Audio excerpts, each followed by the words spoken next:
they're racing, and getting away smartly is Colin Bond. He's won the start. Richards has muffed the start again. Francevic has dropped into third. And now it's Dick Johnson going out, and Francevic goes to as Bond is slow to pick up a gear.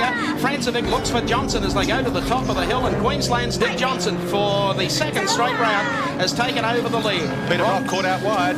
Francevic is back in second spot. Bond looking for the inside way on Francevic. Jim Richards followed by Peter Brock, and Gary Wilmington making a great start in the Jaguar as they come down towards Mazda Corner, but it's Queensland's Dick Johnson in front. Wilmington came from 13th spot on the grid. He's made a lightning start. Johnson through Honda Corner. Second spot being held down by Robbie Francevic, then Colin Bond, Jim Richards, Peter Brock. Next is Wilmington, David Parsons. They were then followed by Tony Longhurst, and then Tim Slako of Western Australia, Bagent, and of course Neville Crichton. They come out of the turn along the short straight to Wonderlic Corner. That's how close they go to the concrete wall there.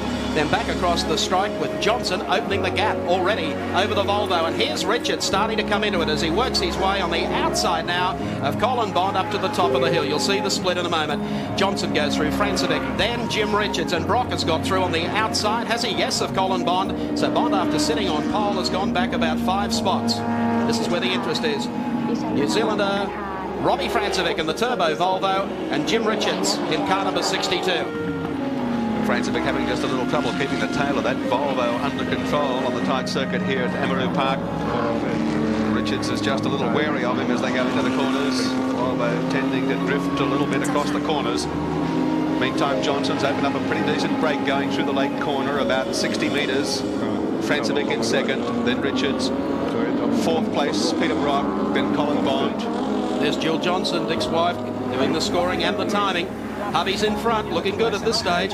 Here's Francevic, really steaming up the hill there in the Volvo Turbo. And, of course, right behind him is the series leader, Jim Richards. And the big problem for Richards is going to be, if he wants to really race them hard, he has to be very careful of tyre wear.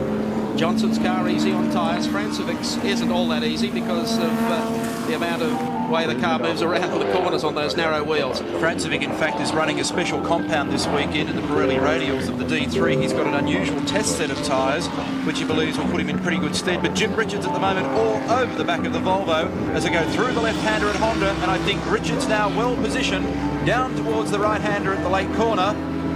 Who's going to be the bravest? It'll be Robbie. We'll see if Richards can cut under him as they come out of the corner. Oh, Frank says, get on with the boy. Francevic still holding second, Jim back in third, and Tricky Nicky at the front of the field in number 17, the Palmer Tube Mills Mustang V8. Peter Brock is fourth, then Colin Bond fifth, followed by Tony Longhurst, and then David Parsons in the second of the dealer team Commodores.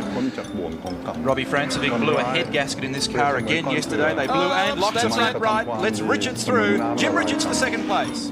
That's all it takes for Jim Richards. One brake lock-up, Richards is through, and Francevic will never pick up that second again, I don't believe. Francevic broke an engine mounting also in practice yesterday, so they had their dramas and they blew an engine last Thursday. They've been working very hard to get the car competitive again, whereas the JPS team once again having a pretty trouble-free run in qualifying, and again looked pretty threatening, although Dick Johnson this time with a very healthy break, so it's a la Lakeside. Look at as Robbie. Francevic closes the gap under brakes through the right-hander. Brock gets close behind Francevic, and Colin Bond still hanging on very nicely behind Brock as the flame comes ripping out of the exhaust pipe of the Turbo Volvo. I think the Bond team have gone for a hard compound tyre also. They plan to be around with the Alpha at the end of this race up towards the front. Yes, for the first time in a long while, the Alpha team have gone for, again, the Pirelli radial, and they've gone for two different compounds. The front of the car's using the softer D5 compound, whereas the back of the car, they're using the D3s.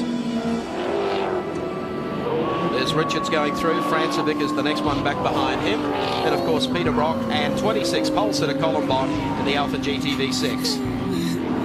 Well, it's almost a repeat of Lakeside, with Johnson scurrying away, Richards in hot pursuit, then Francevic and Brock, and Colin Bond. Tony Longhurst is well in the top 10. There's Enrico Zannarini. It all looked good on paper when he started off the front, but at the moment he's just back in the pack. Talking about tyres and unusual combinations, Dick Johnson this weekend is using 3 different compounds of tyre on the 4 corners of the car, can you believe? Well, it's He's working. using a combination of A7, A17 and A18 Avon tyres. Well, he's got the magic formula. That's right. Certainly worked to be a witch doctor to work that one out.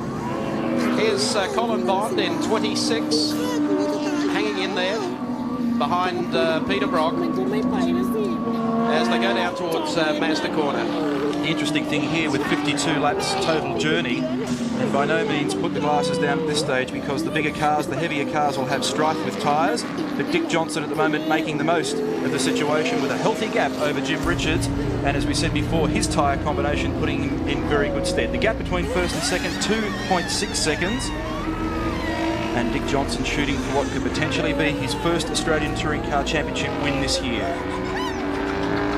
There's Johnson coming across the start-finishing line at Amaroo Park. Richards, I would believe at this stage, gaining slightly. Robbie Francevic back on the pace in the 21 Turbo Volvo. Then Peter Brock and, of course, Colin Bond in the 26 machine. Dick Johnson carrying race cam pictures for us as he moves on to the back straight. I know you're busy, Dick. How's it going? Mike Raymond, Dick, I know you're busy. How's it going? Oh, mate, everything's fine at the moment. We're just trying to look after the tyres.